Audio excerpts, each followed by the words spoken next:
Bonsoir Anne, merci d'être avec nous ce soir, merci d'avoir accepté notre invitation. On est très heureux et très fiers de te recevoir ce soir. J'ai pas de micro parce que j'ai le micro pour Anne, donc je peux pas hurler sinon je hurle pour Anne. Donc je vais faire une petite présentation rapide, malgré le fait qu'on présenter Anne Lacaton aujourd'hui. Maintenant que l'agence est Pritzker, tout ça c'est un peu fait, mais je vais faire quand même le tour du parcours d'Anne Lacaton et Jean-Philippe Vassal, qui se sont rencontrés donc, à la fin des années 70 pendant leurs études à l'école d'architecture et de paysage de Bordeaux, et qui, suite à leur expérience commune au Niger, ont cofondé leur agence Lacaton et Vassal à Paris en 1987. Après avoir reçu de nombreuses récompenses, comme le prix Schelling, le Grand Prix national d'architecture en France, le prix Miss Van der Rohe en 2019, ils ont été honorés par le prestigieux Pritzker Prize en 2021. Depuis plus de 30 ans, pour ceux qui ont mon âge, ils conçoivent des logements privés et sociaux, mais aussi des institutions culturelles et universitaires, des espaces publics et des stratégies urbaines. Et à travers tous ces projets, leur vision architecturale reflète leur fort engagement en faveur de la justice sociale, en donnant surtout la priorité à la générosité de l'espace et à la liberté d'utilisation grâce à une économie de moyens minutieuse. Il faut dire que moi, à mon époque, Lacaton Vassal sortait vraiment des projets absolument mythiques. C'est un peu comme des stars du rock'n'roll. C'est vraiment... on est très, très heureux de te recevoir. Parmi les réalisations les plus significatives, on trouve la Maison La Tapie, la place Léon Aucoq. Donc ça, ce sont des projets 93-96. Puis la Cité Manifeste à Mulhouse, la réhabilitation du Palais de Tokyo à Paris en 2014, la rénovation de 530 logements au Grand Parc avec Philippe Drouot à Bordeaux en 2017. Et évidemment, parallèlement à leur pratique, Anne Lacaton et Jean-Philippe Vassal ont enseigné dans différentes institutions. Anne a été professeure associée à Zurich, a été professeure invitée ici à l'EPFL, a été professeur à Madrid, puis à Delft, il y a une liste longue, voilà. Et puis finalement, je ne sais pas si depuis tu as eu d'autres chaires, mais il y a celle de New York en 2013, voilà. Juste un petit brief sur cette série, donc Super Honda. Nous en sommes à la 3e conférence sur la question de l'habitat aujourd'hui et surtout demain. Nous avions reçu Rikan Yamamoto pour Social Bondings, Anna Schaffer pour le thème Emancipation, émancipation, Anne pour la question de la sobriété étant entendue plutôt comme la manière dont on peut lutter contre le climat sans lutter contre les saisons, par exemple. Et puis on recevra en début décembre Péristoral sur la question de la désassignation du logement. Voilà, Anne, c'est à toi et merci encore. Très bien, merci. Tout d'abord, merci beaucoup de l'invitation, Sophie. Je suis désolée de ne pas être parmi vous, mais c'était un petit peu compliqué de faire le déplacement, mais bon, je suis contente que cette solution en ligne ait pu être possible. Et puis surtout, je suis très contente d'intervenir sur ce sujet de l'habitat, de l'habiter, qui est pour nous un sujet extrêmement important et qui, comme l'a indiqué Sophie, dès le début, comme beaucoup de jeunes architectes, nous avons commencé par des réalisations de maisons d'habitation, puis ensuite passé à du collectif, et aujourd'hui encore les projets d'habitation représentent encore à peu près 60% au moins des projets que l'on a étudiés ou que l'on a à réaliser. Donc ce thème de l'habiter, et je vais partager mon écran pour commencer la présentation. Donc,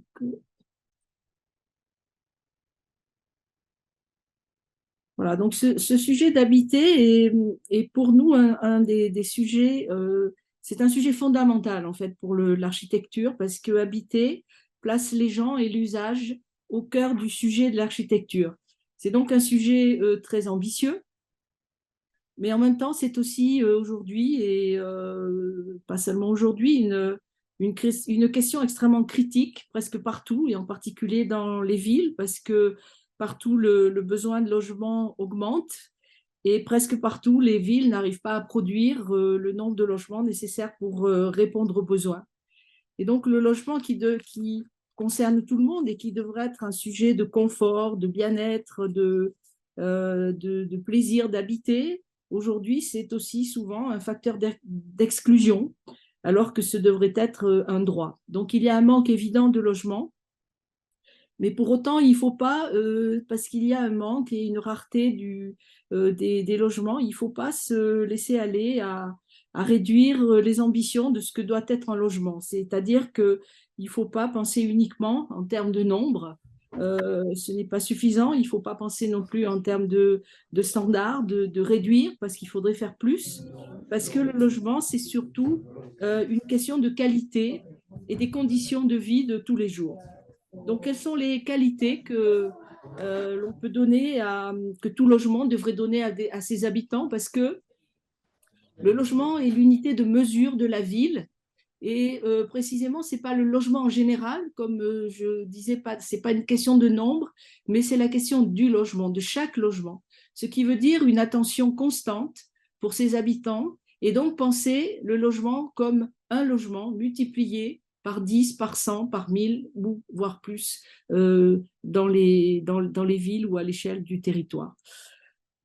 Donc, quelles sont les qualités que tout logement devrait donner à ses habitants? Donc, pour nous, voici quelques-unes de ces qualités qu'on a un peu synthétisées dans cette liste. La générosité, l'espace libre, plus d'espace, l'appropriation, la transparence, la vue, la continuité dedans-dehors, la fluidité, une structure libre qui crée de l'espace peu contraint, un espace extérieur privatif. Donc ces qualités, donc c'est pour nous c'est fondamental en fait voilà. C'est fondamental ces questions-là, ces questions de qualité quand on démarre chaque projet. Et notre approche est basée sur deux principes qui transparaissent aussi à travers ces mots. La générosité de l'espace, c'est-à-dire offrir de la liberté, du confort, du plaisir, ce qui redéfinit une sorte de luxe en fait qui n'est pas lié au coût, mais qui est lié au plaisir d'habiter et à ce que l'on peut faire dans un espace.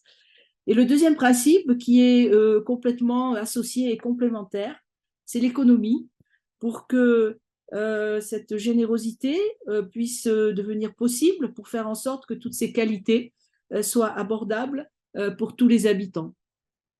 Donc, quelques principes habités au-delà du fonctionnel parlent de plaisir, de générosité, de la liberté d'occuper un espace. Un espace à habiter doit être généreux, confortable, appropriable, luxueux, mais aussi abordable et donc économique.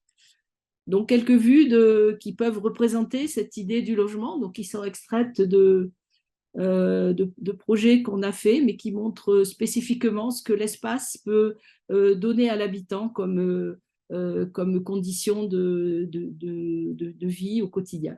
En général, les standards de logement sont trop petits, trop restreints. Donc, c'est ce que notamment on reçoit quand on a la commande d'un projet. Ce sont des chiffres, des tableaux standardisés où chaque espace est défini par une sorte de minimum qui devient de plus en plus petit sous la pression des coûts et de la pression foncière et la difficulté de trouver des terrains dans les villes. Donc pour nous, il est clair que le principe du standard minimum, c'est une erreur et qu'on ne souhaite pas le suivre. Les habitations doivent offrir des libertés d'usage pour rendre possible les changements, l'interprétation et l'appropriation. Et donc ça, c'est réellement la capacité de l'habitant à occuper un espace, donc sa créativité. et que pour que l'habitant puisse exercer cette créativité, il lui faut des espaces un peu ouverts, des espaces qui ne soient pas contraints par une fonction trop précise. Chaque logement, donc, pour donner cette liberté d'usage, doit offrir autant d'espaces libres que d'espaces programmés pour favoriser les relations, faciliter la vie et créer des situations de plaisir. L'espace libre, c'est donc un espace qui est non programmé, libre d'usage, donc c'est-à-dire ce n'est pas un espace qui est précisément affecté à telle ou telle fonction, ce n'est pas la cuisine, ce n'est pas le salon, ce n'est pas la chambre, c'est quelque chose en plus qui permet à chaque habitant de trouver sa propre relation à l'espace et sa propre appropriation. Chaque habitation doit avoir un espace extérieur privatif, un balcon, une terrasse, un jardin ou un jardin d'hiver. Donc, on verra plus tard dans les projets comment ces jardins d'hiver sont devenus des espaces indispensables dans les propositions que nous faisons pour donner la possibilité de vivre dehors, dedans dehors, exactement comme une maison avec un jardin. Ce qui est un peu le rêve de tout habitant, d'avoir une maison à la sortie des villes, avec ce jardin autour. Eh bien, il faut comprendre que c'est plutôt ce désir un peu de liberté, c'est-à-dire de ne pas se sentir contraint entre les murs extérieurs d'un espace, mais de pouvoir modifier les parcours, modifier les espaces où l'on peut vivre et habiter selon les heures ou selon les saisons. Alors, on a essayé de traduire ces qualités-là à travers quelques schémas assez simples qui parlent de cette idée d'un logement comme une villa. Donc, c'est une question de plaisir et de liberté d'habiter. Donc, c'est la comparaison entre qu'est-ce qu'il faut ajouter, en fait, qu'est-ce qui manque à un standard, à un logement standard, pour que ça devienne une habitation beaucoup plus agréable. Donc, le standard, souvent, c'est ce minimum de surface qui est requis pour un appartement, comme par exemple 2 chambres, 60-65 mètres carrés, organisées autour d'un couloir, d'une entrée. Et puis, chaque fois qu'on arrive souvent au mur, eh bien, l'espace s'arrête parce que le mur extérieur définit aussi la limite de l'espace. Donc, à côté de ça, ce qui est pour nous intéressant, c'est de dire quelles surfaces complémentaires on peut ajouter, des surfaces privatives, ce qui n'est pas en contradiction avec des espaces collectifs, bien au contraire, mais quelles surfaces privatives on peut ajouter à cet espace minimum pour qu'il devienne plus agréable. Donc, des jardins d'hiver, des espaces non programmés. Ces espaces en plus, ils permettent aussi plus de fluidité, de mobilité et plus d'appropriation. Parce qu'il permet aussi, en fonction des saisons, de pouvoir se déplacer, notamment si on a des portes qui ouvrent vers l'extérieur, par le dedans, par le dehors, comme dans une maison de plein pied, même quand on est dans un logement collectif.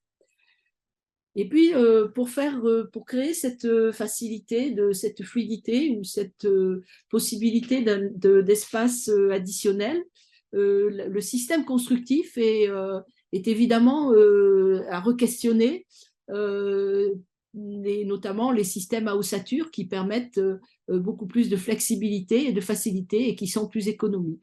Là où le logement standard est très souvent défini par des murs porteurs, qui définissent les façades, les séparations entre les logements, mais aussi bien souvent des séparations entre les pièces intérieures, donc qui n'offrent pas beaucoup de possibilités d'extension ou de sortir, ou les structures ouvertes à grande portée, donc avec des poteaux, des planchers, permettent une grande liberté, plus grande liberté de façade, c'est-à-dire avec la limitation des points porteurs. Donc, on peut s'affranchir en fait de la question du système porteur pour créer des espaces beaucoup plus libres et s'affranchir aussi de la structure pour définir les cloisonnements intérieurs. Et ces espaces, donc, comme ils sont issus de construction industrielle, ont des coûts de construction qui sont beaucoup plus économiques et qui permettent donc de construire plus et donc plus grand pour un coût égal. Et Et donc, en termes de plancher, par exemple, le coût du plancher est à peu près multiplié par 2 quand on utilise, non, pardon, la surface de plancher est multipliée par 2 à coût égal quand on utilise ces structures. Et puis la relation aussi extrêmement importante avec le climat, avec l'environnement, qui est directement liée aussi à la question d'économie d'énergie, puisque on peut en parler plus tard, mais pour nous, la question d'économie-énergie, la relation avec le climat n'est pas une relation d'isolement et de protection, mais au contraire une relation d'échange et une relation d'ouverture qui se dose, qui s'ajuste, non pas par le fait d'avoir, comme dans souvent les logements standards, une carcasse extérieure isolée, donc qui ajoute encore à l'enfermement de l'espace intérieur, mais au contraire de considérer que on n'a pas besoin sous nos climats de s'isoler tout le temps de l'extérieur, qu'il y a des périodes où l'extérieur est moins favorable, mais dans ces cas-là, des principes comme les jardins d'hiver, des principes de construction à une passive permettent de capter le soleil et donc dans la journée de prendre de l'énergie, alors que les systèmes à isolation sont des systèmes inertes où tout ce qui peut arriver de l'extérieur n'est pas accepté et donc où il faut une autonomie de fonctionnement de l'intérieur, alors que des systèmes à énergie passive permettent de beaucoup plus échanger et donc de doser, de régler sa relation avec l'extérieur, donc avec un ensemble de différentes filtres, de couches qui permettent donc d'aller du très ouvert au plus fermé. Donc ça, c'était déjà un peu des principes intuitifs qu'on avait mis en place pour cette maison-là. Donc cette maison a maintenant plus de 30 ans, donc c'était 1993.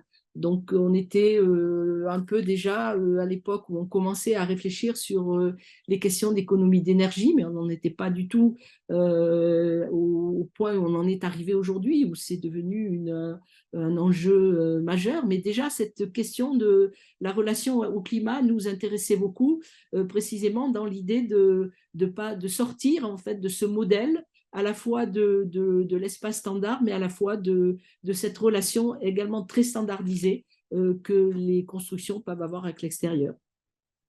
Donc cette maison-là jouait déjà avec un principe d'un espace double, c'est-à-dire un espace c'est-à-dire de différencier en fait ce qui est l'espace intérieur que l'on doit chauffer dans les conditions d'hiver, avec un espace beaucoup plus large et beaucoup plus ouvert qui va s'ouvrir de plus en plus selon qu'on avance vers le printemps ou l'été, mais où aussi le principe de double enveloppe, donc c'est-à-dire que l'espace qui est généré par un jardin d'hiver, par exemple, ou cette serre, dans ce cas-là exposée à l'est, génère aussi un tampon thermique, un principe d'isolation qui fait que on peut s'affranchir des matériaux d'isolation parce que cet espace-là joue ce rôle-là. Donc aujourd'hui, tous ces éléments-là, on sait les calculer, on sait les intégrer dans les constructions. Il y a 32 ans, c'était tout à fait intuitif, mais par un principe d'approximation, en regardant aussi énormément en observant énormément le fonctionnement des serres horticoles aussi, qui jouent beaucoup en fait avec la relation avec le climat extérieur, la lumière. Eh bien, on en est arrivé à proposer cette solution, mais qui, au fil du temps, en fait, a démontré son efficacité thermique. Donc ça, c'était la première maison que nous avions faite, donc là où les clients, un couple d'ouvriers avait un budget pour une maison standard de 60-70 mètres carrés, eh bien cette maison qu'on a construite à l'époque propose 180 mètres carrés, entre la moitié en surface intérieure, donc qui peut se refermer pour l'extrême hiver, ou tout ouvert jusqu'à intégrer le jardin pour l'été. Et puis, ce travail-là, c'est des maisons, en fait, après plusieurs projets, on a eu l'opportunité d'essayer l'éprouver ou de le challenger à travers un projet d'habitation collective, donc de logements sociaux à Mulhouse. Donc c'est déjà un projet ancien, mais en gros c'est le premier projet d'habitation collective qu'on a eu à faire. Et le client était très ouvert en fait à des propositions et en gros c'était un peu la demande donc de lui faire des propositions d'habitation, mais il y avait une contrainte déterminante sur laquelle il ne pouvait absolument pas transiger, puisque c'est du logement social, donc financé par l'État, et donc c'était le budget qui était alloué à chaque logement, et qui bien sûr n'était pas traditionnellement fait pour être un budget pour agrandir considérablement les habitations. Donc, après l'expérience de la première maison et quelques autres, il nous semblait intéressant de continuer sur cette idée-là, d'agrandir l'espace, de proposer de l'espace en plus, non pas un petit coin de salon ou un petit coin de cuisine, mais vraiment quelque chose qui permette de se déployer, donc d'aller presque jusqu'à doubler la surface habitable minimum de base. Et puis aussi de pouvoir travailler avec ces principes bioclimatiques, donc c'est-à-dire de faire en sorte en fait que les installations techniques soient non pas minimum dans leur installation, mais et puissent avoir un temps de fonctionnement minimum parce que l'architecture elle-même et l'enveloppe sont performants par rapport à la captation de ce que l'environnement peut donner. Et donc, c'était là encore, donc c'est un projet en 2005, on était à la première version de la réglementation thermique, donc assez peu élaborée, mais encore une fois, donc grâce à un ingénieur qui était lui-même assez intéressé par ces questions-là. Donc, nous avons pu proposer, défendre cette possibilité-là et faire en sorte qu'elle soit aussi subventionnée parce qu'à la base, elle ne répondait pas aux cases d'un produit standard. Et donc, c'était au départ assez difficile de le faire valoir notamment dans les certifications qui commençaient à apparaître à l'époque. Mais on peut voir aujourd'hui l'efficacité de ces constructions, avec bien sûr aujourd'hui beaucoup d'améliorations qui pourraient être apportées par rapport à ce projet qui a presque 20 ans, mais qui déjà avait les bases de travail. Donc ici, on voit le séjour qui est considérablement agrandi et qui donne donc sur un grand jardin d'hiver qui double à peu près la surface du séjour. Ce jardin d'hiver lui-même n'est pas un espace chauffé, donc c'est un espace qu'on utilise quand il fait bon, quand il y a les bonnes conditions pour être à l'extérieur, enfin en tout cas dans ce jardin d'hiver, mais on s'aperçoit que ça représente une grande partie de l'année finalement. Et puis l'intérieur, donc derrière la baie vitrée, donc là on est dans un intérieur chauffé. Et ce qu'on peut voir aussi là, c'est tous les dispositifs aussi qui permettent aussi cette architecture bioclimatique et qui impliquent en fait l'intervention de l'habitant. Par exemple, les rideaux qu'on peut voir derrière les baies vitrées, donc sont des rideaux thermiques qu'il faut fermer le soir parce que ça garde la chaleur à l'intérieur.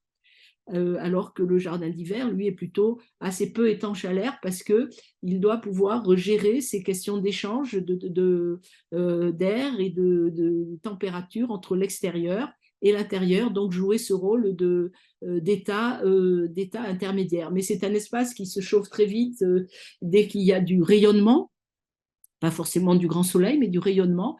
Et par contre, sur la partie d'été, il joue l'effet inverse, c'est-à-dire étant largement ventilé, donc, et avec des rideaux d'ombrage qu'on voit dans ce cas-là qui sont ouverts, et il joue aussi un rôle d'abaisser la température de l'extérieur. Donc, ça marche dans les deux cas, l'hiver et l'été. Mais on voit que cet espace-là, qui n'est pas attribué à aucune fonction, c'est aussi le lieu de l'appropriation et de la personnalité de chaque habitant. Donc ça, on est plutôt dans l'espace intérieur.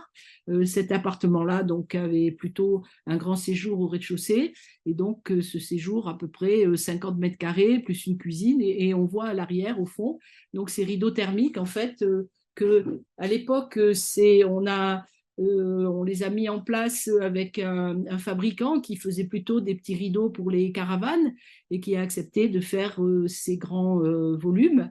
et qui maintenant sont acceptés disons que leur valeur est acceptée dans les calculs des nouvelles réglementations thermiques. Donc un espace qui propose beaucoup de variétés, donc à 2 niveaux. Tous les logements sont en duplex, donc avec une variation, quelquefois ils sont grands en bas et petits en haut, quelquefois le contraire. Mais chaque logement a aussi donc une partie à l'étage sous le jardin d'hiver. Donc là aussi, les conditions économiques étaient assez strictes et serrées.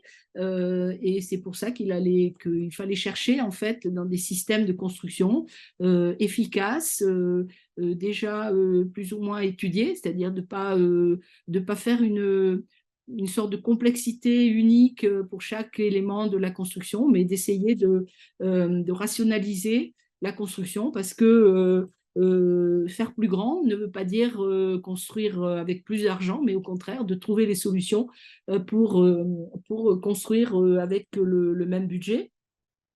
Et d'ailleurs, c'était d'autant plus important que, s'agissant de logement social, se pose évidemment la question du loyer et que, comme souvent, quand on a commencé, la discussion avec le maître d'ouvrage était mais si le logement est plus grand, le loyer forcément devrait être plus élevé.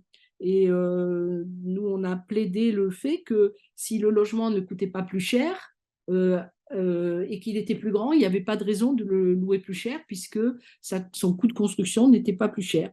Et finalement, le maître d'ouvrage qui était qui souhaitait quand même que ce qu'il nous avait demandé en fait de lui faire des propositions puisse aller au bout, finalement a creusé la question et puis il a pu voir que louer du logement social au mètre carré, en fait, c'est pas une loi, c'est une pratique qui s'est développée dans le temps et qui n'est pas, mais qui est devenue loi par la répétitivité, mais qui en réalité n'en est pas une. Et donc, il a recalculé tous ses loyers en fonction du coût de l'opération. Et donc, les logements qui sont proposés ici, en fait, sont plus grands, mais ils sont pas plus chers en termes de loyer qu'un logement standard. Donc avec le même maître d'ouvrage qui a été convaincu par cette opération et qui surtout a vu les retours des habitants. En fait, c'est une opération où nous étions 5 architectes, donc il y a eu 60 logements. Et quelles que soient les 5 opérations, les habitants ont fait des retours très positifs en fait sur les espaces qui leur étaient proposés, la convivialité aussi que l'opération avait entraîné. Et donc, il nous a proposé de travailler sur une autre opération qui était pas très loin, mais dans un quartier assez différent où ici, il fallait travailler un petit peu plus de densité parce qu'on s'approchait du centre-ville. Donc ici, l'utilisation des serres standards n'était plus possible, mais pour autant, on ne voulait pas abandonner le principe de construire plus grand, d'avoir ces espaces de jardin d'hiver, ces espaces intermédiaires. Donc, on a trouvé d'autres possibilités qui restaient néanmoins aussi très économiques pour pouvoir créer plus de niveaux, mais en gardant quand même les principes définis comparables à l'opération précédente. Donc ici, par exemple, ce sont les plans de ces logements.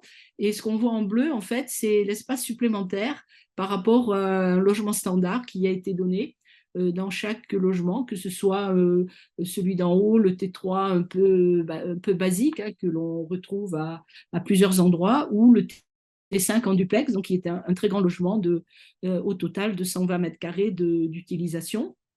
Et au total, donc, dans cette opération de 59 logements, on est arrivé à faire à peu près une dizaine de types de logements avec des espaces différents. Donc là encore, la question de l'économie des systèmes constructifs est entrée en jeu très rapidement. Donc, et on a cherché des systèmes de construction, donc système de poteaux, de planchers dalles alvéolaires, donc en calant les dimensions de la construction de manière qu'on puisse avoir un nombre de planchers entier sans avoir à faire du sur-mesure. Et puis ensuite, les façades qui viennent clôturer les différents espaces. Et puis le cloisonnement intérieur qui n'est pas dicté par aucune structure, puisque en fait, la structure telle qu'elle était définie permettait de faire un logement de 10 mètres de largeur sur la profondeur du logement, c'est-à-dire 20 et quelques mètres, ou 15 mètres à peu près, selon les cas, sans avoir aucune structure à l'intérieur du logement. Donc, ce qui rend tout principe de cloisonnement assez flexible. Alors, non pas à une courte échelle de temps, mais à une échelle de temps plus longue. Et donc, voilà, après l'opération terminée, donc là encore, les discussions sur, enfin, la discussion sur le loyer, dans ce cas-là, n'a plus eu lieu puisqu'elle avait été déjà faite et définie dans le cas précédent. Ce qu'on peut voir ici, par exemple, c'est ce rapport entre un séjour et son jardin d'hiver, donc avec ces 10 mètres de façade, séjour cuisine, donc sans structure intermédiaire et qui s'ouvre directement sur le jardin d'hiver. Donc la question de la construction, on la voit ici, puisqu'en fait, la construction n'a pas de revêtement complémentaire. Tout ce qui sert à la construction sert aussi à la finition. Donc c'est aussi dans ces questions-là qu'on fait des économies et que ces économies-là, elles n'enlèvent rien à la qualité, parce que peut-être que des faux plafonds, ce n'est pas forcément quelque chose de toujours intéressant et que là, finalement, tous les habitants s'y sont parfaitement habitués. Puis on peut dire même que certains aiment beaucoup de voir le béton et la construction dans leur logement. Donc ici, on voit une largeur d'un jardin d'hiver, hein, c'est presque 3 mètres. Donc il vient s'additionner. Et on voit bien ici, en fait, ce principe des couches, en fait, des 4 éléments qui forment cet espace et qui, étant manipulés de façon différente, tout ouvert, tout fermé. Donc, on a la baie vitrée sur la gauche, donc qui ferme l'espace chauffé. En arrière de la baie vitrée, comme on le voyait tout à l'heure, donc ce sont des rideaux thermiques. Et puis sur la droite, c'est la paroi du jardin d'hiver, donc qui en été peut s'ouvrir complètement et rester ouverte parce que le jardin d'hiver devient une loggia et donc avec ce qu'on voit en fond, un rideau qui là n'est plus un rideau thermique, mais un rideau d'ombrage, un rideau solaire. Donc voilà quelques logements. Donc ici, c'est les logements sous toiture, hein, qui sont un petit peu plus hauts.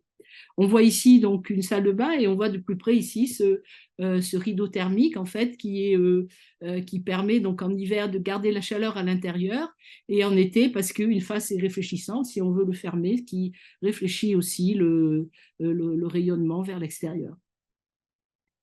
Donc un jardin d'hiver avec son appropriation.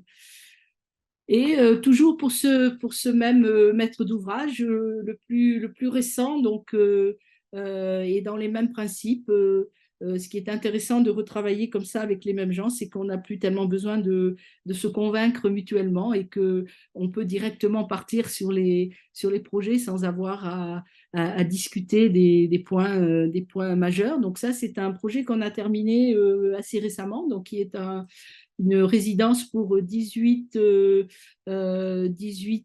seniors. Donc, c'est pas une résidence de service, hein, c'est une résidence pour des gens nouvellement retraités et qui souhaitent quitter un appartement trop grand ou une maison trop grande pour se retrouver dans des logements plus petits avec des loyers plus abordables.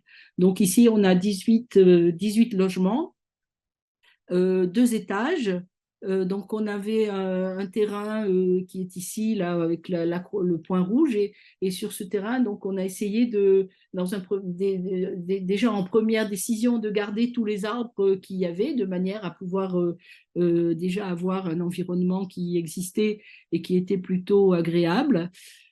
Et la construction donc, dispose aussi, comme on voit ici, d'un espace commun, de 2 espaces communs, en fait, un au premier étage qui est, comme celui-ci, plutôt une grande serre, mais aussi au rez-de-chaussée, donc qui est plus favorable pour l'hiver et qui est inséré à l'intérieur de la construction. À l'étage, donc, on a une coursive couverte qui dessert les entrées des logements. Et chaque logement, en fait, s'il est au rez-de-chaussée, donc a un jardin d'hiver et un jardin au rez-de-chaussée, ou s'il est à l'étage, l'équivalent en terrasse au droit du jardin d'hiver. Donc là, c'est un logement d'angle avec, on voit donc ces trois niveaux d'espace, l'espace intérieur, l'espace du jardin d'hiver et la terrasse. Donc, on retrouve ici les principes que j'expliquais tout à l'heure, donc, et ce jardin d'hiver, donc, qui est un espace d'usage, mais qui est aussi extrêmement efficace dans le confort thermique du bâtiment et qui est manipulé manuellement, donc sans aucune technologie par les habitants eux-mêmes.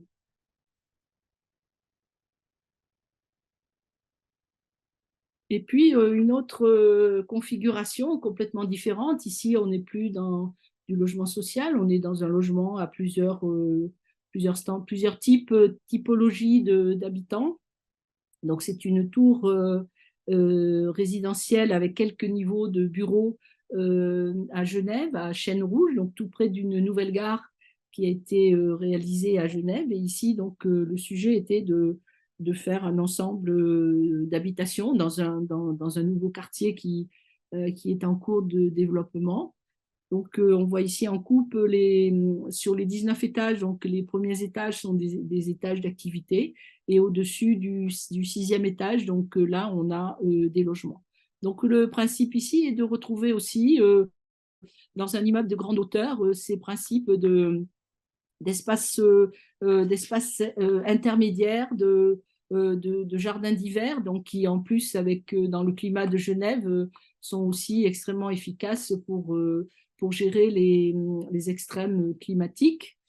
Bon, on a un plan qui est assez simple et qui était complètement guidé par le terrain lui-même, puisque la forme de l'immeuble est aussi la forme du terrain qui était attribué. Donc là, c'est plutôt les plateaux de bureaux, donc qui sont des plateaux libres mais divisibles en quatre.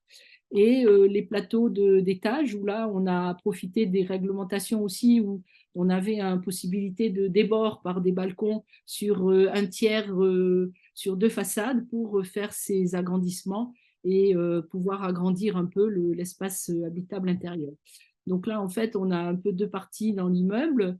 En fait, le terrain étant orienté nord-sud, finalement, on a opté pour un choix de deux cages d'escalier parce qu'une seule cage d'escalier nous aurait conduit à faire un couloir de distribution et à avoir des logements mono-orientés nord, ce qui n'était pas très acceptable. Et donc, les deux cages d'escalier nous permettaient de faire des logements de chaque côté et au centre, des logements traversants, donc qui trouvent leur séjour au sud et les chambres au nord. Donc, vous voyez ici à travers les couleurs les différentes typologies, donc quatre logements dans les angles, deux logements traversants au milieu et sur chaque côté des logements plus petits, donc soit studios, soit des logements en duplex. Et dans ce cas-là, donc le jardin d'hiver en fait court sur toute la périphérie du bâtiment, donc que ce soit le nord, que ce soit le sud, toutes les orientations, mais avec des largeurs différentes selon si le jardin d'hiver est affecté est en continuité de chambre ou en continuité de séjour.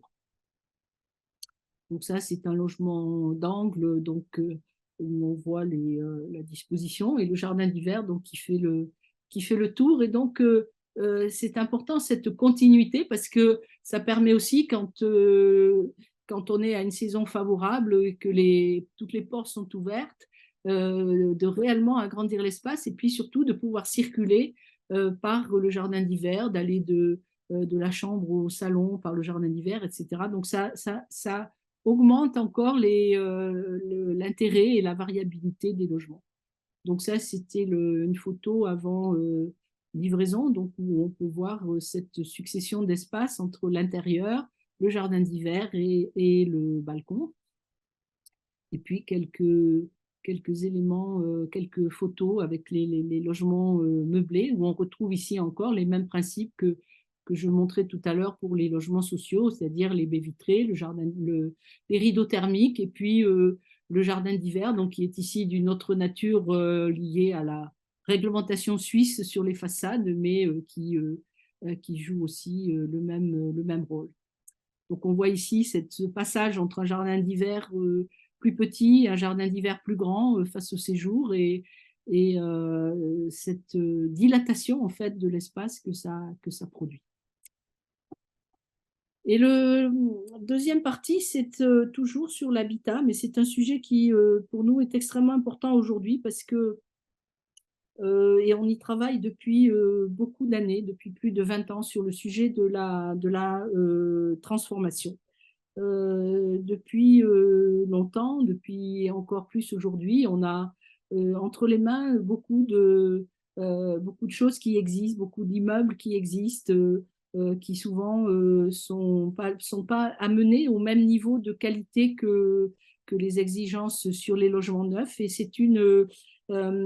en fait, c'est un champ énorme qu'il faut explorer pour transformer la ville, améliorer les logements et surtout ne pas en perdre. Parce que dans beaucoup de cas aujourd'hui, et notamment sur tous les logements dans les périphéries des villes, la question du devenir de ces immeubles et notamment la question de la démolition et de la reconstruction se pose. Il faut, c'est un sujet qui est extrêmement important, et notamment si on considère les questions de qualité de logement, d'économie. Deux projets, un qui est en cours, qui devrait commencer à la construction. Donc on est à Paris, dans un quartier du centre, et tout cet ensemble en fait était un ancien hôpital qui a été abandonné il y a une vingtaine d'années, et aujourd'hui la ville de Paris veut le transformer en un quartier d'habitation. Et donc on avait eu à concourir sur le bâtiment Marcel Lelong, donc qui était une ancienne maternité, mais d'une architecture extrêmement intéressante, en très bon état encore aujourd'hui, malgré bien que le site ait été abandonné depuis pas mal d'années. Et ce bâtiment, en fait, bon, au-delà de ces qualités de lumière par la quantité de fenêtres à l'extérieur, à l'intérieur, il possède de grandes qualités qu'il n'y a pas de structure porteuse, c'est-à-dire que toutes les structures porteuses ont été reportées sur les façades extérieures. Et comme l'intérieur a été nettoyé de toutes les cloisons, et bien aujourd'hui, ce sont des grands espaces ouverts dans lesquels redéfinir des logements s'avère non pas facile, parce que rien n'est jamais facile, mais en tout cas tout à fait possible et assez peu contraignant.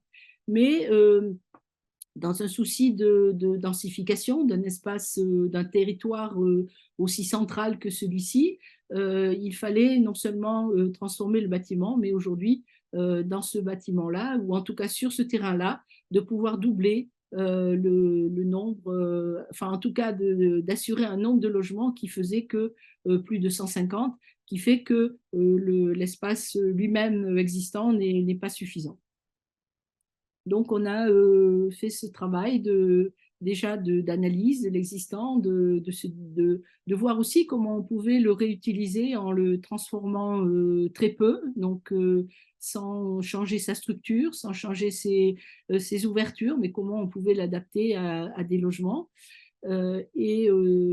Donc en intégrant aussi, parce que c'est une demande aussi de la collectivité, et puis parce que c'est un milieu très urbain, des espaces de vie collective, alors que ce soit à travers des semi-sous-sols qu'on réactive par le fait de retravailler les pentes naturelles du terrain autour, ou les rez-de-chaussée, donc par des espaces plus collectifs ou des espaces d'activité qui profitent à la ville, alors que les logements commencent au-dessus. Donc le projet, en fait, c'est de conserver le bâtiment, mais aussi parce que les capacités structurelles le permettent presque normalement, donc avec finalement assez peu d'efforts de renforcement, de créer des niveaux supplémentaires. Et donc, ce qu'on a proposé, c'est vraiment d'affirmer la qualité spatiale de chaque parties de la construction, c'est-à-dire les parties anciennes et les parties nouvelles, et ne pas essayer d'harmoniser en fait les logements. Donc, dans la partie existante, on a proposé de ne pas faire d'extension, donc pas de jardin d'hiver, mais de profiter de faire en sorte en fait que tout le caractère traversant qu'on peut percevoir aujourd'hui, puisque les couloirs, tout ça a été démoli à l'intérieur, et donc on se retrouve avec un espace très ouvert, et donc de faire en sorte que tous les logements aient, en compensation de ne pas avoir, par exemple, de jardin d'hiver, mais soient un petit peu plus grands et puissent gagner la double façade, donc des deux côtés, et puis donc au-dessus des constructions de logements neufs qui sont plutôt dans l'esprit des constructions que j'ai montrées tout à l'heure, donc avec espace et puis jardin d'hiver des deux côtés, alors que comme sur la gauche, c'est l'espace intérieur qui est réutilisé dans ses caractéristiques, en essayant vraiment de définir le cloisonnement de manière correcte par rapport à l'espace existant, et non pas pour répondre à des critères d'efficacité des espaces. Donc, par exemple, tous les séjours ont au moins 3 fenêtres sur l'extérieur. Donc, tout ça, c'est un travail de réutilisation d'un espace qu'on a essayé de faire, et donc d'y additionner des nouvelles valeurs pour augmenter aussi la capacité d'habitation sur ce terrain. Et puis, il y a un travail de jardin qui est extrêmement important, parce que même si aujourd'hui il est en mauvais état parce qu'il a été abandonné, mais on peut retrouver dans ce jardin abandonné les traces d'un jardin qui était d'un beau jardin qui était bien entretenu, et donc le travail est d'essayer de retrouver cette qualité-là sans la dégrader, d'autant que le terrain se trouve, comme on le voit sur la coupe, en fait, en mitoyenneté de la Fondation Cartier et de son jardin, donc qui est un jardin aujourd'hui très très beau, et donc on se retrouve dans cette continuité en fait de la diversité, qu'elle soit végétale ou qu'elle soit insecte, etc. Donc de pouvoir continuer cette qualité-là. Donc d'ailleurs, ce plan montre le repérage ou le relevé qu'on a fait de toutes les espèces et les variétés alors avec le paysagiste, de tous les variétés qui sont sur place pour les répertorier, et donc être sûr qu'on va garder tout ça. Donc à part 3 arbustes ou 4 arbustes en fait qui sont en mauvais état et qu'il faut enlever, bien le reste on le préserve soigneusement. Donc c'est un gros effort parce qu'il y a des travaux autour qui visent à refaire des voiries, et très souvent l'attention qui est apportée à ce qui est déjà là, que ce soit au sol ou aux végétations, ne sont pas toujours au rendez-vous. Donc ça, c'était ce relevé des espèces, et je montre ça aussi pour aussi insister sur le fait que travailler sur un existant, transformer, nécessite au préalable un grand travail d'observation, un grand travail d'attention, pour être sûr qu'on a relevé, qu'on a vu toutes les valeurs qui sont déjà là, et qui peuvent déjà constituer la plus-value du projet, ou en tout cas les bases du projet à venir. Et ça, c'est extrêmement important pour nous de travailler avec cette délicatesse, et d'être sûr que le projet qui va venir va être un projet d'addition de ce qui manque, et pas un projet de repartir de zéro. Donc les plantes, c'est souvent les premiers sujets auxquels on fait le moins attention, et donc c'est important de faire ce travail-là, mais de le faire aussi, comme on le verra sur d'autres projets, sur les bâtiments, mais aussi sur les gens quand ils sont là, et sur la façon dont ils vivent sur les lieux. Donc voilà ce projet qui est, bon voilà, il se trouve qu'on a déjà eu permis de construire, qu'on devrait commencer les travaux, mais que dans ces quartiers-là, les voisinages sont toujours difficiles, et que donc des recours contre ce projet, mais aussi tous les autres projets sur le terrain bloquent les démarrages des chantiers. Mais bon, ça finira par se régler. Donc, on voit ici des axonométries des deux types de logements, donc qu'on soit dans l'existant ou qu'on soit dans le neuf, donc les étages existants et les étages neufs. Voilà, quelques vues du niveau. Et le deuxième projet, donc c'est un tout autre ordre, puisque là, c'est plutôt la question de transformer les logements existants. Donc, c'est un sujet, comme je disais, sur lequel on est très impliqué depuis une vingtaine d'années, quand début des années 2000, quand en France, un grand projet de transformation urbaine, et notamment des banlieues, a été lancé par l'État et qui était fondé sur la démolition d'un grand nombre de logements, donc à peu près 200 000, pour les reconstruire en quantité égale et reconstruire des logements neufs à la place. Et donc, on s'est mobilisé donc, avec Frédéric Drouot et Jean-Philippe pour travailler sur ce sujet parce qu'on était extrêmement étonnés, voire choqués que des bâtiments qui ont à peu près 50 ou 60 ans de vie, de durée, qui ne sont pas au bout de leur vie en termes techniques, en tout cas sur les structures ou sur la solidité, que finalement il puisse être décidé que ça n'avait aucune qualité et que la seule solution était de les démolir. Donc on a travaillé sur ce sujet-là avec l'idée de transformer pour améliorer la qualité, agrandir l'espace d'usage, augmenter le confort, faire plus avec moins et avec les habitants. Donc, transformer les logements existants, c'est aussi l'opportunité d'améliorer massivement la qualité du logement pour tous, transformer plus économique, plus écologique et plus attentif aux habitants. Et en tout cas, ce qui est vraiment, on est convaincu que on ne peut pas, dans la ville, d'un côté, développer des logements aujourd'hui qui sont avec des plus grands standards de qualité environnementale, enfin, énormément de règles ou d'attentes sur ce sujet-là, et que dans le même temps, les logements existants puissent rester dans un état d'ancienneté aussi important, alors que la quantité des logements existants est très largement supérieure à tous les logements neufs qui se construisent ces dernières années. Donc ça, c'est le sort qui est souvent réservé, c'est des images qu'on a vues en France pendant longtemps. On les voit un peu moins aujourd'hui parce qu'elles ne sont plus filmées, elles ne sont plus montrées, mais ce sont des images de démolition d'ensemble de logements.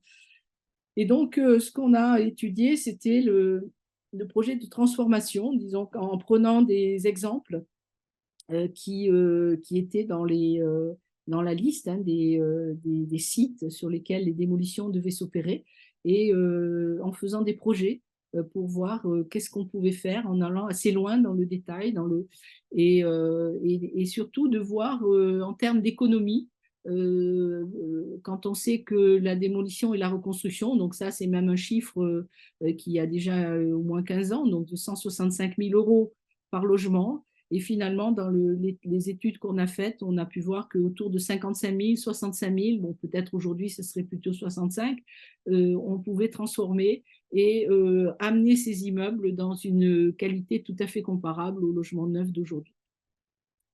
Donc, on a fait cette étude avec ce principe assez radical, parce qu'il nous semblait que face à la radicalité de la démolition, il fallait avoir une radicalité de transformation, donc ne jamais démolir, ne jamais retrancher ou supprimer, toujours ajouter, transformer, utiliser. Et donc, on avait produit à ce moment-là, donc il y a plus de 15 ans, de ce livre qui était le résultat d'une recherche et qu'on avait appelé Plus, et qui se fondait sur donc l'idée de la transformation, donc partant d'existant. Transformer, ça ne veut pas dire trouver que tout va bien, et que ça veut dire que de partir d'une analyse très précise qui commence par les qualités, par les valeurs, et qui s'attache à ce que ces valeurs soient gardées et qui après définit quels sont les endroits, les éléments techniques qui ne fonctionnent plus et qu'il faudrait remplacer ou améliorer.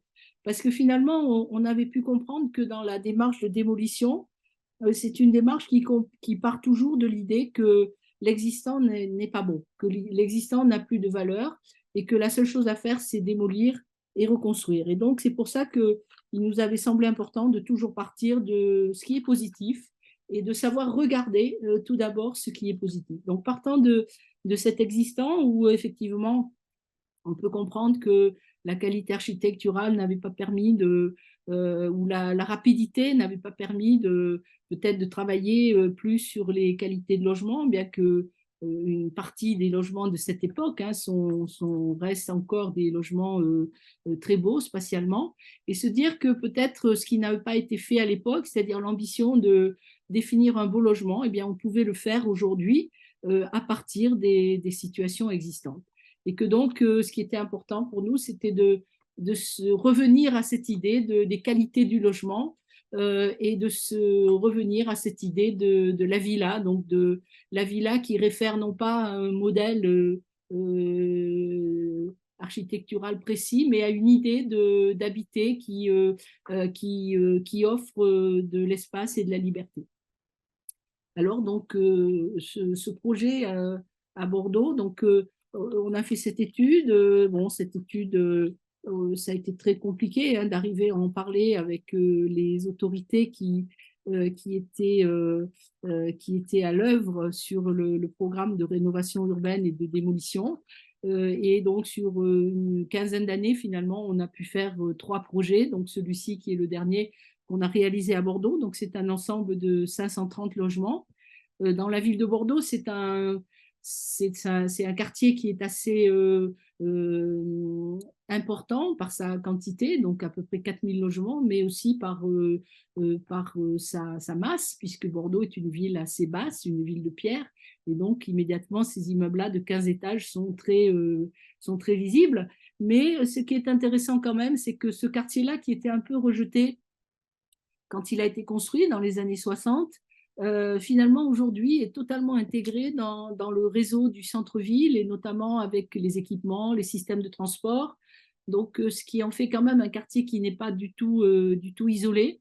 Et surtout, ce qui est intéressant, c'est que quand l'UNESCO a classé le centre-ville de Bordeaux comme un patrimoine remarquable, eh bien, ce quartier-là a été intégré comme le développement moderne de cette ville. Donc, je reviens à ces immeubles. Alors, ce qui est important, c'est encore une fois, c'est de chercher le positif et surtout de ne pas s'arrêter à cette vue-là. Parce que s'arrêter à cette vue-là, effectivement, c'est conclure que peut-être c'est pas beau, que ça doit être très désagréable d'habiter à l'intérieur, et que ça serait sûrement plus intéressant d'avoir des petits blocs, comme on dit, à échelle humaine.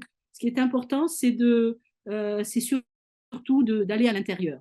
Et à l'intérieur, en fait, on se rend compte que 530 logements, c'est 530 façons de vivre, c'est 530 situations que les gens ont enrichies avec leur décoration, leur aménagement, les couleurs, etc. Des collections aussi. Les gens sont très collectionneurs. Il y a énormément de collections de beaucoup de choses.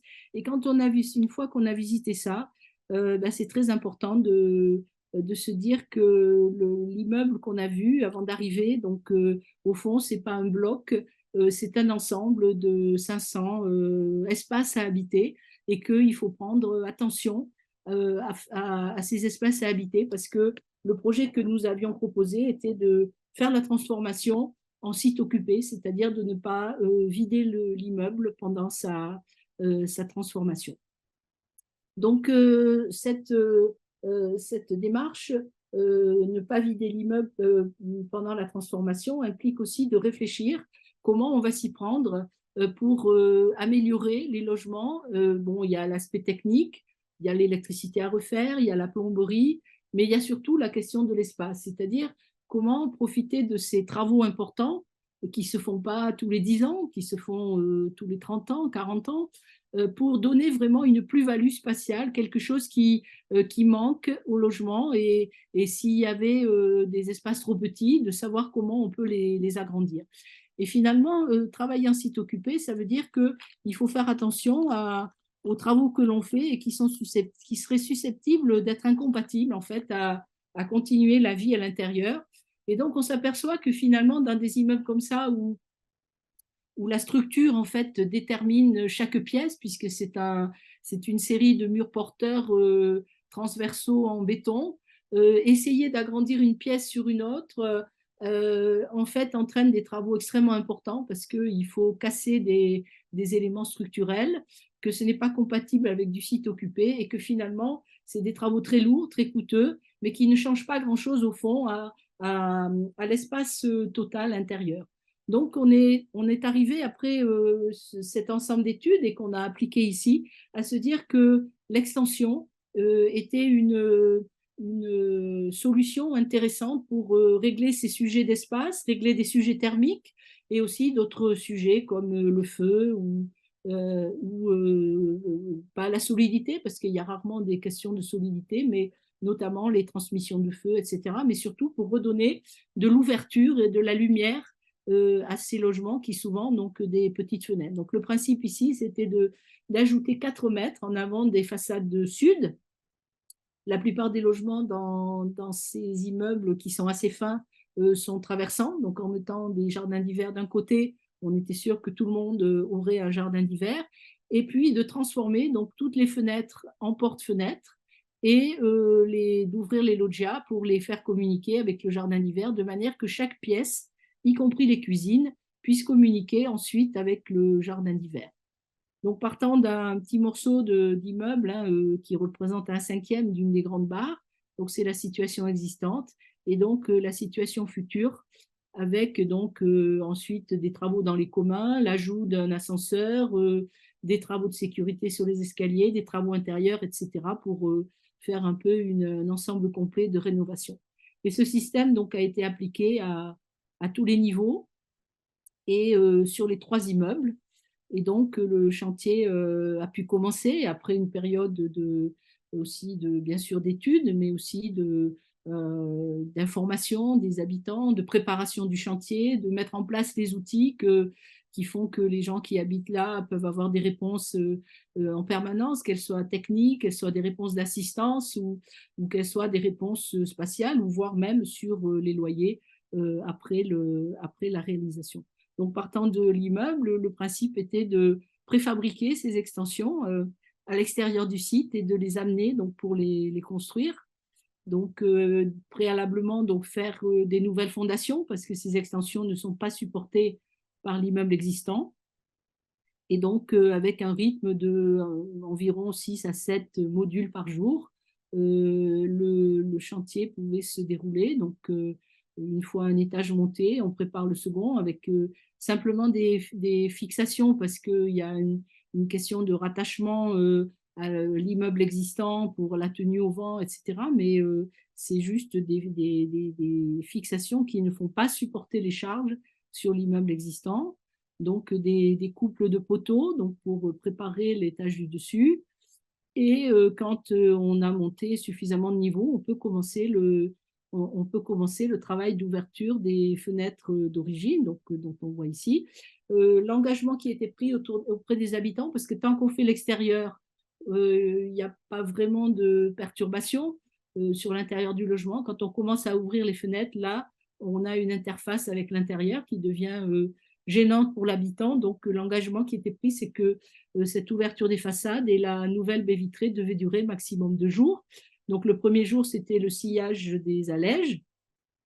Et le deuxième jour, c'était les baies vitrées, donc qui étaient déjà préparées, prêtes à poser, qui venaient fermer le vide créé par la nouvelle porte. Et quelques semaines après, donc la possibilité pour l'habitant de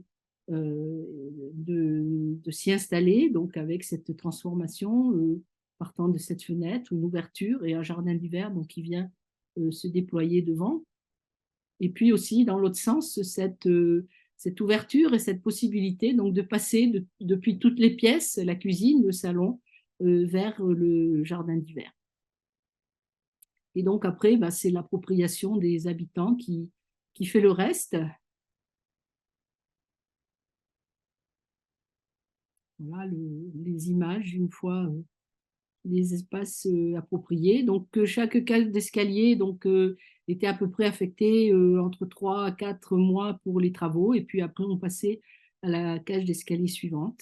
Et donc ce travail de transformation par l'intérieur a permis de faire une transformation assez radicale de l'immeuble, qui n'est pas liée par une démolition, reconstruction, mais par un travail de transformation au bénéfice des habitants.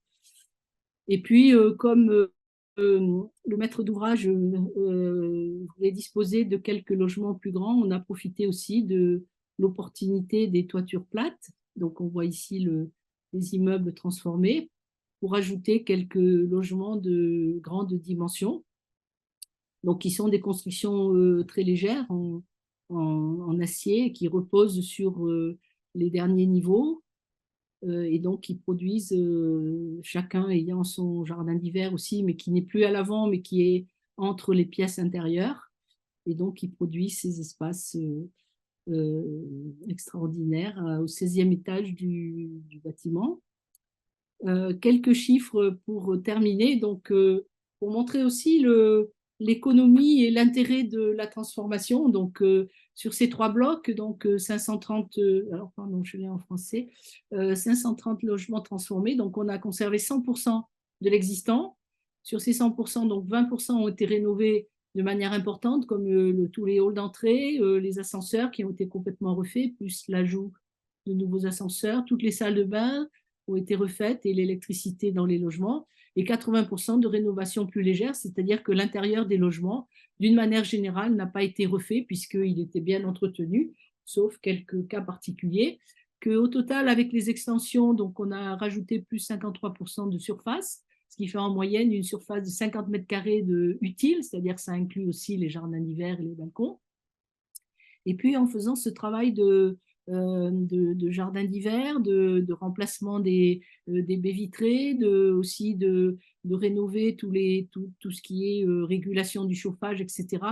Et sans installation technologique ou technique très particulière, eh bien, 60% d'énergie primaire a été conservée, donc ça veut dire diminuer, c'est-à-dire divisé par 3 par rapport à la situation d'origine, donc ce qui en fait un bâtiment basse consommation. Donc c'est pas zéro, mais enfin pour un bâtiment existant, c'est une très très bonne, c'est un bon résultat à la fin.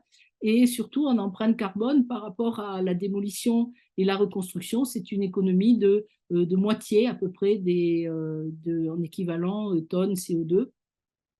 Et puis enfin, ce qui est important aussi, c'est que l'immeuble est resté occupé pendant les travaux. Donc ça veut dire que pour le maître d'ouvrage, ça n'a pas été de coûts supplémentaires de déménagement, réaménagement. Par ailleurs, ça a été aussi une aventure intéressante entre tous ceux qui ont participé que ce soit les architectes, le maître d'ouvrage, les entreprises et les habitants, donc, et surtout entre les entreprises et les habitants, et bien des relations au quotidien, en fait, se sont nouées qui ont permis que le chantier se déroule dans les meilleures conditions. Il n'y a pas eu d'augmentation de loyer plus charge à la fin, donc, puisque l'équilibre a été conservé pour conserver le total du loyer au même coût. Et donc, c'est une opération qu'on a terminée il y a à peu près 5 ans. Le coût était donc de 52 000 € par logement, alors que la ville de Bordeaux, propriétaire des bâtiments, avait estimé à 160 000 € la démolition et la reconstruction, puisque la démolition avait été envisagée. Et enfin, ce qui est intéressant aussi, c'est que 80%, même si ce sont des logements sociaux publics, finalement 80% a été financé par l'office d'HLM lui-même et simplement 20% par une subvention publique. Donc, c'est les opérations de transformation à tous les niveaux, que ce soit pour l'économie, que ce soit pour l'amélioration énergétique, mais aussi surtout pour l'amélioration du confort de l'habitant, sont des opérations qui sont extrêmement importantes, et aujourd'hui, on doit y attacher une grande importance de pouvoir transformer et rénover tout ce qu'on a sous la main sans aucune sélectivité, parce que dans la plus extrême majorité des cas, il y a quelque chose de possible. Et donc, ce sont ces situations-là, si on y prête attention, si on fait des inventaires précis, et pas fonctionner par zoning, mais cas par cas, terrain par terrain, et bien, ce sont toutes ces situations-là dans les villes où on trouve ces opportunités de transformer, d'améliorer, quelquefois de densifier si le terrain s'y prête, mais finalement de faire grandir la ville par elle-même, par l'intérieur, et surtout d'améliorer la qualité de vie de tous les habitants. Voilà, j'ai terminé, je vous remercie.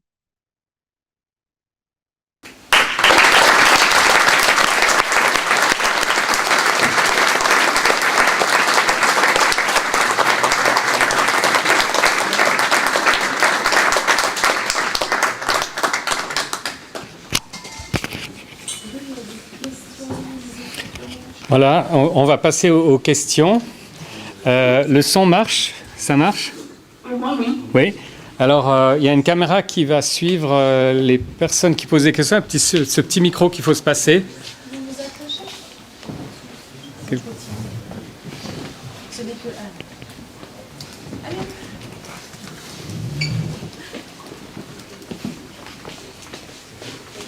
Juste venir, parce qu'il y a le poteau là, juste pour la caméra. Je te parle là-dedans.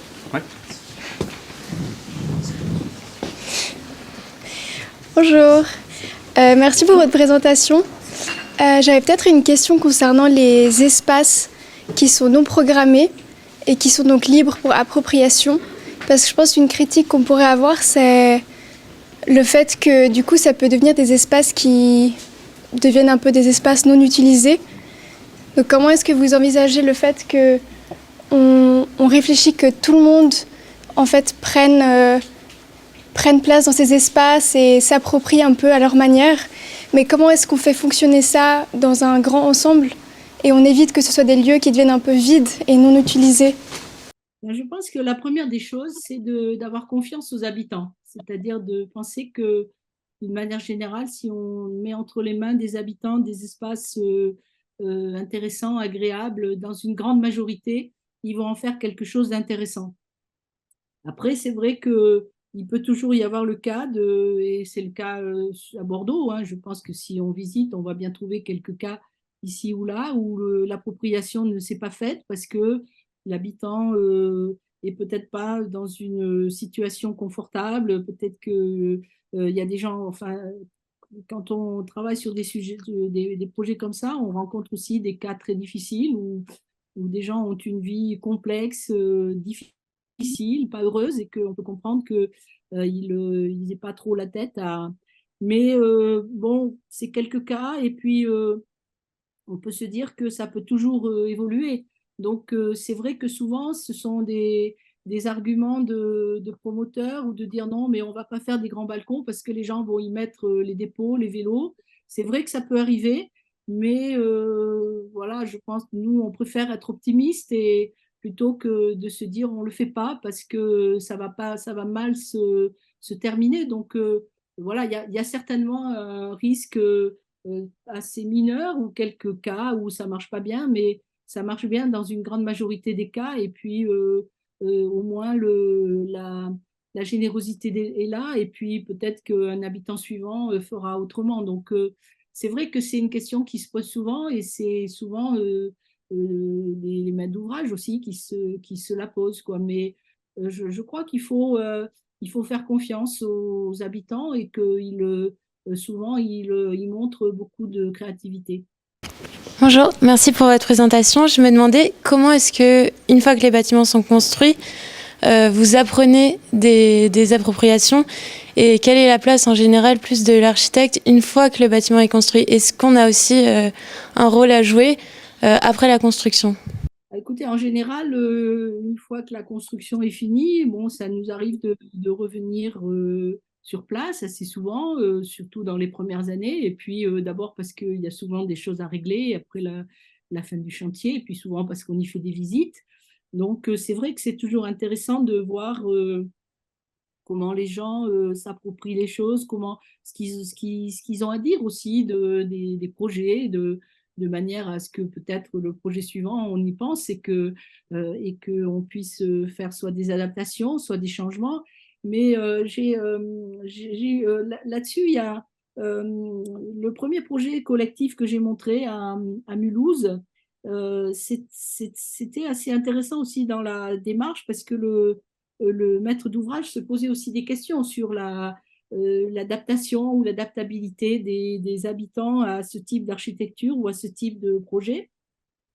Et il nous avait demandé de revenir pendant à peu près 2 ans après la fin à des réunions régulières, hein, tous les, je sais pas, 2, 3 fois par an à peu près, pour revisiter les logements avec les gens. Et puis, et lui-même était prêt s'il y avait des choses que les gens trouvaient qui manquaient, de lui-même le faire faire.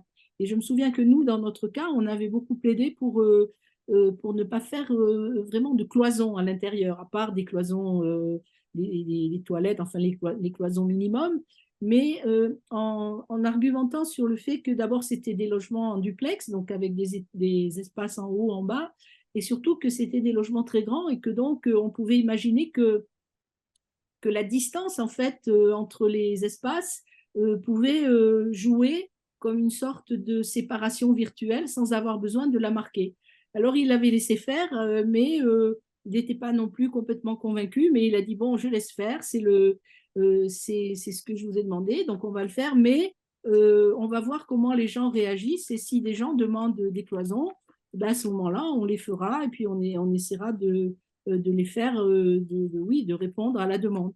Et en fait, dans les 2 ans qu'on a suivi le projet, ça n'a jamais été un sujet. C'est-à-dire que ce sujet-là n'est jamais revenu sur la table et personne n'a demandé de cloison. Les gens ont géré de différentes manières.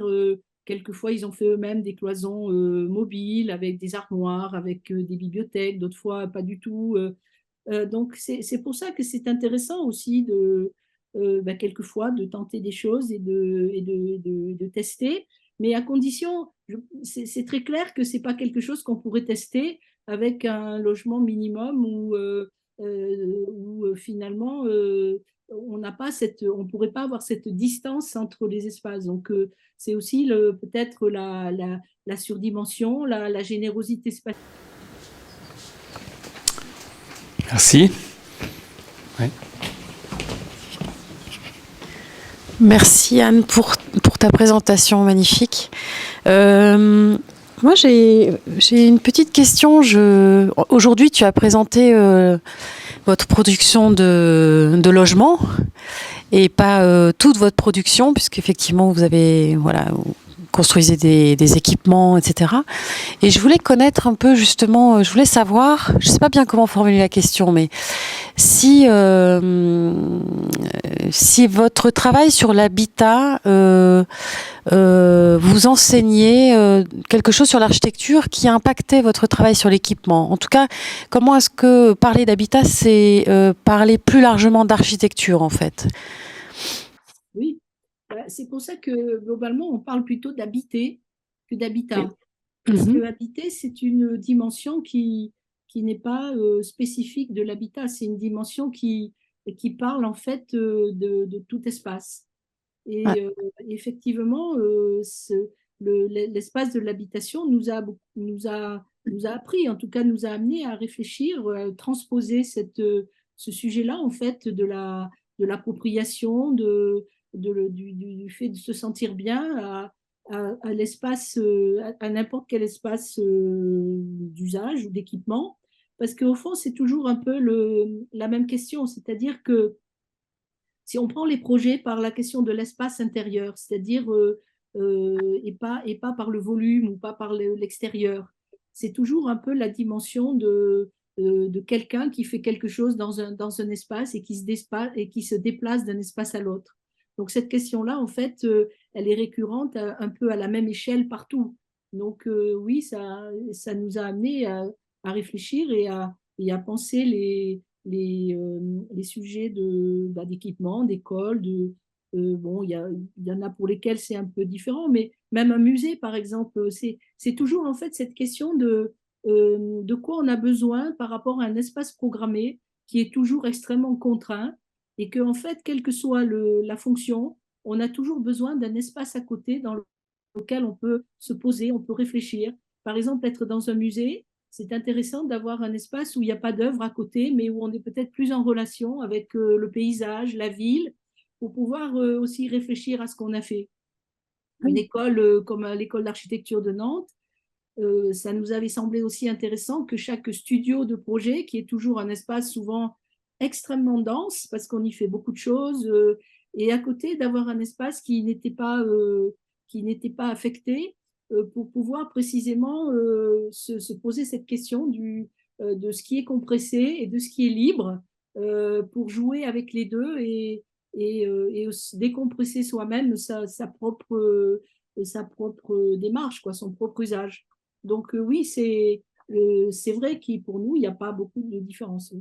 Et c'est vrai aussi que tu montrais le dernier projet à Bordeaux, Grand Parc, où tu montrais la constellation des logements vus depuis l'intérieur. C'est une manière aussi, quelque part, de faire de l'urbanisme aussi. Donc il y a aussi une forme il n'y a pas de frontière dans les échelles non plus que vous faites entre le logement qui serait petit et la ville qui serait grande, quoi. Oui, exactement. Oui. C'est une sorte de continuité infinie, en fait. Et que Oui. tout est un espace habité, y compris l'extérieur. Il y a une question encore. Merci, Anne. Merci beaucoup, Anne, pour cette présentation. J'avais une question assez précise, peut-être que tu t'y attendras, sur les rideaux thermiques. Et je voudrais rebondir sur la question qui a été posée avant sur l'expérience après occupation et donc une fois que les personnes sont installées. Comme ces magnifiques projets suscitent énormément d'attention, bien sûr, j'imagine, enfin j'espère en tout cas que certaines études ont été menées sur le confort thermique ressenti avec ces rideaux thermiques qui justement gèrent à la fois l'hiver en étant isolant et l'été en étant protecteur. Est-ce que tu as ou est-ce que des études ont pu montrer, je ne parle pas de chiffres nécessairement, mais en tout cas de qu'est-ce qu'on peut attendre de la performance d'un tel rideau, combiné bien sûr à l'ouverture et la fermeture des deux pots? Je pense que c'est un ensemble, hein, c'est-à-dire que le rideau thermique en lui-même, il fonctionne parce qu'on a aussi cet ensemble, vitrage, jardin d'hiver, etc. Donc, il y a deux types de retours. Il y a effectivement les retours des habitants qui effectivement parlent qui ressentent en fait un confort avec ça. Puis aussi parce que un rideau, c'est quelque chose extrêmement naturel de fermer un rideau, de tirer un rideau. Et d'ailleurs, après la première expérience à Mulhouse, on a toujours par la suite proposé 2 tringles parce qu'à Mulhouse, par exemple, on n'avait mis qu'une tringle avec le rideau thermique et les gens nous ont dit mais oui, mais moi, je voudrais mettre des voilages. Et du coup, ils déposaient les rideaux thermiques pour mettre les voilages à la place. Et donc, du coup, après, on a dit ben, on va mettre les deux. Il y en a une qui va être le rideau thermique parce que c'est un élément de la construction, donc il ne faut pas l'enlever. Et par contre, on va mettre une autre tringle pour les rideaux que les gens pourraient souhaiter. Donc, il y a ce retour d'expérience qui est positif. Et puis, il y a aussi le retour calculé, puisque récemment, on l'a commencé il y a 2-3 ans, mais on va bientôt le publier. On a refait une étude avec des jeunes ingénieurs sur l'environnement qui ont recalculé des projets qu'on a fait, donc depuis les tout premiers jusqu'au dernier, pour voir déjà l'efficacité des premiers qui ne pouvaient pas être calculés, puisqu'à l'époque, on n'avait pas les outils de calcul, alors que les derniers, comme à Genève, où là, tous les outils de calcul étaient disponibles pour montrer l'efficacité. Et donc, finalement, on voit que même les premiers projets, malgré tout, avec l'intuition avec laquelle ils ont été faits, et les matériaux de l'époque, ils fonctionnent aussi très bien. Donc, oui, enfin, je pense que nous, on n'a pas plus de doute sur l'efficacité.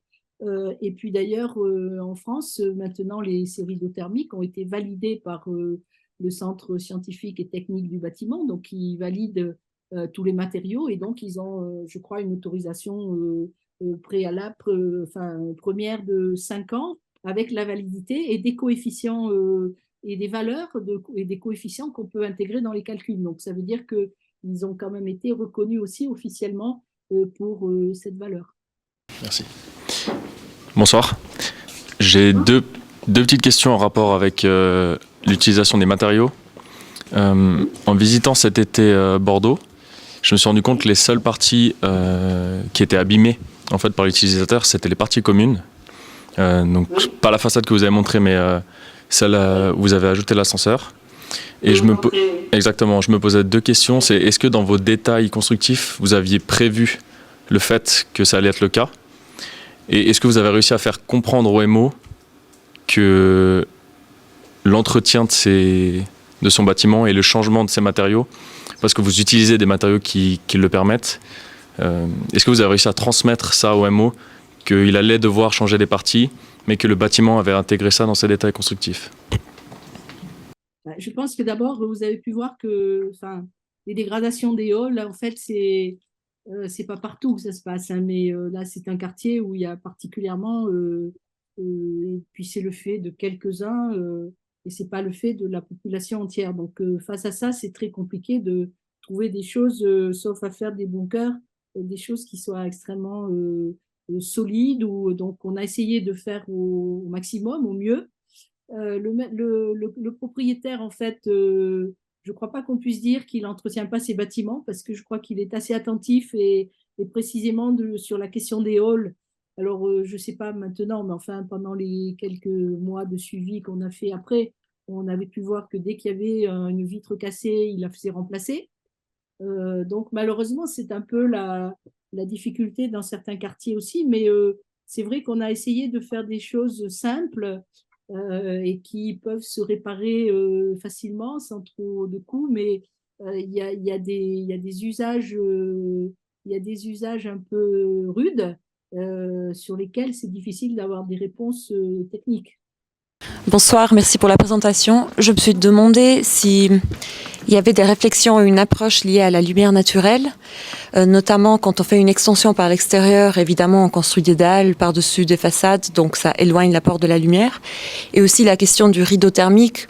Dans une journée très froide d'hiver, par exemple, fermer le rideau pour conserver la chaleur peut vouloir dire bloquer la lumière naturelle. Donc je me suis demandé quelle était votre approche là-dessus. Alors, évidemment, c'est des études qu'on fait de manière très poussée sur ces questions-là. Alors déjà, la question du rideau. La journée, il n'y a pas besoin de fermer le rideau thermique parce que ça serait contre-productif, parce que la journée, on a des apports solaires qui arrivent par le jardin d'hiver, et donc il vaut mieux le laisser le rideau ouvert parce qu'il y a une transmission de la chaleur du jardin d'hiver vers l'intérieur. Donc le rideau thermique, il est plutôt fermé l'hiver, la nuit, parce que dans ce cas-là, on n'a plus d'apport solaire et donc le jardin d'hiver se refroidit. Et donc, il est plutôt utile l'hiver, la nuit. Et puis, éventuellement, en été, si on n'est pas là la journée, on peut le fermer aussi pour l'effet inverse, c'est-à-dire de garder la chaleur à l'extérieur.